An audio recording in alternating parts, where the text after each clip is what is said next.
Salut à la communauté. Alors, il y a une question qui revient souvent, c'est de savoir quels sont les postes les plus recherchés en Arabie Saoudite, puisque actuellement, je suis en train de lancer une formation qui s'appelle Saudi Expats et qui est dédiée à la fois aux étudiants, aux professionnels et aux entrepreneurs qui envisagent de s'expatrier, qui ont besoin d'avoir des informations et une méthodologie pour s'expatrier en Arabie Saoudite. Et aujourd'hui, donc, je vais m'intéresser particulièrement aux salariés et on va regarder rapidement quels sont les secteurs qui fonctionnent le plus et qui recrutent le plus en Arabie Saoudite. Alors, là, on est sur LinkedIn. Vous allez sur offre d'emploi. Normalement, vous devez avoir mon écran qui s'affiche. Ce qu'on va faire, on va taper ici le pays qui nous intéresse, Arabie Saoudite. Hop. Là, on voit qu'on a 18 000 postes en Arabie Saoudite actuellement, d'accord? Sauf que on va regarder seulement sur la semaine dernière pour avoir les dernières annonces. Voilà. On voit déjà qu'on est descendu à 5 640, d'accord? Et ensuite, je vous l'ai déjà dit plusieurs fois, il se trouve qu'en Arabie Saoudite, hem, il est difficile de s'expatrier lorsque on n'est pas manager. Donc pour un Européen, s'expatrier pour devenir serveur ou pour devenir, valet de chambre ou pour devenir ouvrier ou même technicien, c'est pas forcément intéressant. Tout simplement parce que les salaires ne seront pas intéressants par rapport à votre niveau de vie. Il faut savoir qu'en Arabie Saoudite, on travaille beaucoup. On est sur des contrats de 48 heures par semaine et si vous partez de France ou de Belgique ou du Québec pour vous retrouver en Arabie Saoudite, pour avoir plus ou moins le même salaire et pour faire, plus d'heures, je vois pas vraiment l'intérêt. Je pense que vous serez d'accord avec moi. L'Arabie Saoudite, l'expatriation en Arabie Saoudite, en tout cas moi comment je la vois, c'est un outil pour accélérer votre indépendance financière.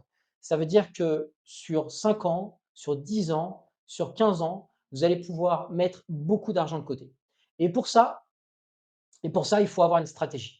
Donc, ne visez pas des postes, c'est pour ça que j'ai beaucoup de demandes. Encore une fois, je ne suis pas là pour vendre du rêve et je ne vais pas envoyer, des personnes au casse-pipe, tout simplement parce que si vous n'avez pas une expertise précise, eh bien, vous n'êtes pas vraiment, il n'y a pas vraiment d'avantage concurrentiel. Le français, l'européen, le canadien peuvent avoir un avantage concurrentiel, mais c'est valable aussi pour les maghrébins, à partir du moment où ils ont certains critères.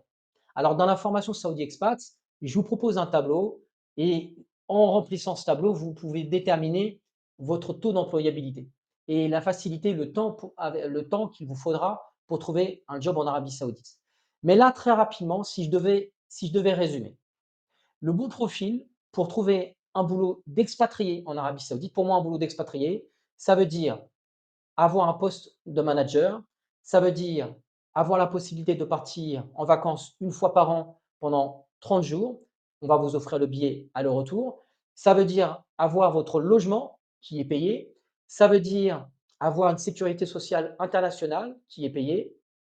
Ça veut dire pouvoir faire venir votre famille et ça veut dire pouvoir prendre en charge les frais de scolarité de votre famille. Or ça, c'est pas possible si vous n'êtes pas manager. Alors quand on parle de manager, on va dire manager ou expert. Parce que si vous travaillez en tant que médecin dans une clinique ou dans un hôpital en Arabie Saoudite, vous n'êtes pas forcément manager. Et pourtant, vous pouvez avoir ce type de package. Donc ça veut dire qu'on vise des profils qui ne peuvent pas être concurrencés entre guillemets par des Indiens, par des Philippins ou par des Pakistanais. On vise des profils qui sont à forte valeur ajoutée. Parce que si vous vous exportez en tant que technicien ou si vous vous exportez en tant que travailleur, en fait, pour le recruteur, il est 10 fois plus intéressant d'aller recruter un Philippin ou un Bangladais ou un Indien. Tout simplement parce que ces personnes-là vont coûter beaucoup moins cher et seront moins exigeantes et aussi elles ont une habitude. C'est-à-dire le Saoudien, il se dit: «Bon, le Français, il a pris l'habitude de travailler à 35 heures par semaine, il va chipoter». Tandis que l'Indien, il a l'habitude de travailler, 48 heures voire plus et il va pas chipoter. Donc il n'y a pas d'intérêt à aller vers ces postes-là et je vous l'ai déjà dit dans une vidéo précédente. C'est vraiment important de comprendre que l'expatriation, c'est pas fait pour tout le monde. Donc si vous êtes chef pâtissier, chef cuisinier, si vous êtes ingénieur, ingénieur spécialisé, si vous êtes médecin, si vous êtes manager et vous avez l'habitude de diriger des équipes, ça, ce sont les premiers critères. Deuxième critère, c'est si vous travaillez, par exemple, actuellement pour une entreprise qui est prestigieuse, qui est reconnue mondialement. Ça peut être un deuxième critère qui peut vous rendre intéressant. Le troisième critère, c'est si vous avez une expérience, soit en France, soit en Europe, soit aux États-Unis ou au Canada. Tous ces critères déterminent la vitesse à laquelle vous allez pouvoir trouver un job. Maintenant que j'ai dit ça, on va fermer la parenthèse et on va s'intéresser donc on va essayer de voir, du coup, quels sont les secteurs qui proposent le plus d'emplois. Donc je vous l'ai dit, je vais éliminer les stagiaires et les alternants. Bien que si vous êtes jeune et vous n'avez pas d'expérience, bien essayez de faire en sorte que votre premier stage, par exemple si vous êtes ingénieur, votre stage de fin d'année, bien se déroule par exemple à Dubaï. À Dubaï, pourquoi? Parce qu'en ayant travaillé à Dubaï, les Saoudiens vont vous respecter parce qu'ils vont se dire: «Il a à la fois une expérience de quelqu'un qui a travaillé en Europe et il a une expérience de quelqu'un qui a travaillé au Moyen-Orient». Donc ça peut être un bon plan. Mais vous pouvez aussi voir si vous pouvez trouver des stages dans une entreprise américaine, française, européenne, en Arabie Saoudite. Ça, c'est une excellente manière par la suite de trouver un boulot, de trouver un contrat permanent en Arabie Saoudite. C'est le fait d'entrer par la petite porte. OK? Mais là, nous, dans cette optique-là, on est en train de voir quels sont les secteurs qui recrutent le plus pour des managers ou pour des experts qui ont beaucoup d'années d'expérience. Donc je vais mettre manager, directeur et cadre dirigeant. Vous voyez qu'on était à quasiment 20 000 offres. Là, on n'est plus qu'à 2 000 offres. Ça veut dire déjà, les postes que moi, je pense être les plus intéressants en tant que recruteur, si je recrute du personnel en Arabie Saoudite, eh bien, il y a plus que 10. D'accord? 10 pour des contrats d'expat. OK. Donc il nous dit qu'on a 2 651 résultats. Maintenant, il faut savoir que, et ça c'est important aussi de le dire, c'est qu'une partie de ces postes vont être pris par des Saoudiens. Mais seulement une toute petite partie. Si vous aviez pris des postes de techniciens ou des postes de salariés, vous auriez eu une énorme concurrence des Saoudiens. Pourquoi? Parce qu'en Arabie Saoudite, ils ont mis un programme qui est en quelque sorte un programme de préférence nationale, qui dit quoi? Qui dit que les Saoudiens doivent autant que possible être recrutés en priorité. Et ça peut se comprendre. C'est vrai que moi, quand j'étais en Arabie Saoudite, entre 2014 et 2018, il y avait beaucoup d'expats qui se plaignaient de dire: «Ouais, mais maintenant, il y a de moins en moins d'opportunités, les Saoudiens, ils nous prennent nos places, machin bidule». C'est parce que le fait est que pendant des années, les expatriés américains, anglais, européens avaient pris un petit peu l'habitude d'arriver en terrain conquis et aussi manquaient de considération, il faut le dire, vis-à-vis des salariés saoudiens.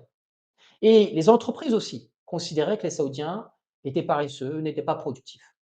Et du coup, on recrutait massivement de la main-d'œuvre des pays du sous-continent indien. Et puis, quand il s'agissait de postes managériaux ou de postes à forte valeur ajoutée, on recrutait des Européens ou des Américains. OK. Mais est-ce qu'on peut comprendre qu'à un moment donné, l'État saoudien, il se dit: «Bon, on a une énorme masse de jeunes diplômés qui sortent et si on fait rien pour les recruter, à un moment donné, on va foncer dans le mur». Donc il faut qu'à un moment donné, on impose aux entreprises de leur dire: «Bon, vous voulez vous installer en Arabie Saoudite et faire de l'argent en Arabie Saoudite, OK, mais par contre, il va falloir que vous recrutiez un certain contact saoudien. Mais par contre, si vous avez des profils à forte valeur ajoutée et si vous répondez aux critères dont je vous ai parlé, c'est-à-dire expérience à l'étranger ou alors travailler dans une grande entreprise multinationale qui est reconnue, bref, là, le Saoudien, il ne va pas pouvoir vous concurrencer parce que lui, il n'a pas d'expérience à l'international. Lui, il n'a jamais travaillé pour une société réputée mondialement. Et puis lui, il vient pas d'un pays, on va dire, il vient pas d'un pays qui est considéré par les Saoudiens comme moderne. Donc, il va occuper des postes, mais en général, il ne va pas forcément occuper des postes de manager. OK? Donc, il y a une partie, vous voyez, il y a quelques annonces en arabe. Ça, en général, c'est pour quand on recherche des Saoudiens, mais vous voyez qu'il y en a beaucoup moins. Et je peux vous dire que si j'avais mis salarié ou débutant ou machin, j'aurais trouvé beaucoup plus de postes en arabe. Ça veut dire que les recruteurs sont obligés de se plier à la saoudisation et de recruter. D'accord? Bien. Maintenant, l'idée de cette vidéo, c'était de vous dire quels sont donc les secteurs qui recrutent le plus. Comment on va faire? On va aller dans les filtres et puis on va regarder, tout simplement. On va regarder, donc on cherche les temps pleins, hop, sur site, hybride, ça ne va pas changer grand-chose. La première information que nous donnent, les filtres, c'est que si je tape sur je veux juste les postes à Riyad, vous allez voir que Riyad va apparaître en numéro un des villes qui recrutent le plus. Pourquoi? Parce que Riyad, c'est la capitale. D'accord? Donc c'est le pôle, le cœur économique du pays. Il y a 2 villes qui représentent le cœur en vérité, il y en a plus, mais il y a 2 villes qui sont les plus dynamiques, c'est Riyad et Djeddah. Pour ce qui concerne le tourisme, puisqu'on parle de tourisme religieux en Arabie Saoudite, c'est la Mecque évidemment et c'est Médine. Moi, je travaille dans l'hôtellerie pour une grande entreprise française et je travaille dans des hôtels 5 étoiles et les hôtels en Arabie Saoudite étaient les hôtels qui rapportaient le plus d'argent parmi tous les hôtels du monde. D'accord? Pourquoi? Parce que c'est des masses énormes de pèlerins et c'est quasiment toute l'année. Médine et Mecca sont plus pour l'hôtellerie. Mais si on prend tous secteurs confondus, c'est Riyad qui va remporter la première place. On voit que sur 2000 postes, on a 647 postes qui sont juste dans la ville de Riyad. Maintenant, on va voir à Jeddah. À Jeddah, on a 115 postes. Donc on voit que Riyad est très loin devant, un peu comme Paris est très loin devant Lyon ou Marseille. OK? Ensuite, on a des villes comme Dhahran, 159 résultats. Donc là, on a des villes qui sont en fait des villes qui sont connues surtout pour l'exploitation pétrolière. Puis on a Dammam, c'est pareil, c'est la ville qui accueille Aramco. Donc c'est une ville assez connue. Sinon, on a El Khobar, on a Tabouk, bref, on a d'autres villes. Vous ne verrez pas ici apparaître Médine, ça veut peut-être dire qu'il n'y a pas assez de postes pour le faire apparaître. Donc on voit que Riyad en numéro un, Jeddah en numéro 2, Dammam, si je ne me trompe pas, Dammam en numéro 3. On a Neom, donc les nouveaux projets, avec 97 résultats, donc gros projet. On voit la Mecque, on est à 33 résultats. Allez, on va continuer. On voit dans les secteurs. Les secteurs, on va voir que les secteurs qui recrutent le plus en Arabie Saoudite, je n'ai pas encore cliqué, mais vous allez voir que c'est les postes de directeur des ressources humaines. C'est un pays qui recrute énormément. Donc, on recherche des directeurs des ressources humaines avec une expertise internationale. Si vous tapez là, vous allez voir que sur les 2000 postes au total qu'il y avait, on a plus de 10% qui sont des postes de recrutement, de placement de personnel. L'hôtellerie arrivera, je pense, en numéro 2 avec 300 résultats.